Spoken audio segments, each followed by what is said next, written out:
അയോധ്യയുമായി ബന്ധപ്പെട്ട ഒരു സുപ്രീം കോടതി വാർത്തയാണ്. അയോധ്യ രാമക്ഷേത്രത്തിലെ സംഭാവന തട്ടിപ്പ് കേസ് രാഷ്ട്രീയവൽക്കരിക്കരുതെന്ന സുപ്രീം കോടതിയുടെ കർശന മുന്നറിയിപ്പ് എന്നതാണ് വാർത്ത. അന്വേഷണം യുക്തിസഹമായ അവസാനത്തിലെത്തണം എന്ന് സുപ്രീം കോടതി വ്യക്തമാക്കി. കേസ് ഒരു ക്രിമിനൽ കുറ്റമായി ബന്ധപ്പെട്ടതാണെന്നും ശരിയായതും വിശ്വാസ്യതയുള്ളതുമായ അന്വേഷണം ഉറപ്പാക്കുക മാത്രമാണ് കോടതിയുടെ ലക്ഷ്യമെന്നും ബെഞ്ച് വ്യക്തമാക്കി.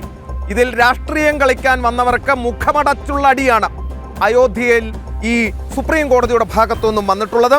ചീഫ് ജസ്റ്റിസ് സൂര്യകാന്ത്, ജസ്റ്റിസുമാരായ ജോയ് മാല്യ ബാഗ്ചി, വി മോഹനൻ എന്നിവരടങ്ങിയ ബെഞ്ചാണ് കേസ് പരിഗണിച്ചത്.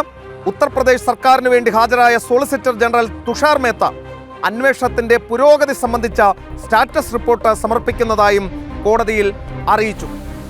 അപ്പോൾ അയോധ്യ സംഭവവുമായി ബന്ധപ്പെട്ട് എന്തെങ്കിലും സംശയമുള്ളവർ നിയമപരമായ നടപടികൾ, സർക്കാരിൻ്റെ ഭാഗത്തു നിന്നുള്ള നടപടികൾ ഒക്കെ സംശയമുള്ളവർ ഈ വാർത്ത ശ്രദ്ധിച്ചു കേട്ടു എന്ന് വിചാരിക്കുന്നു.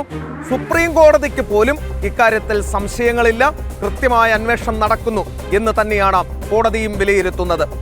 ഉപ്പ് തിന്നവൻ വെള്ളം കുടിക്കും, ഭരിക്കുന്നത് യോഗി ആദിത്യനാഥാണ്.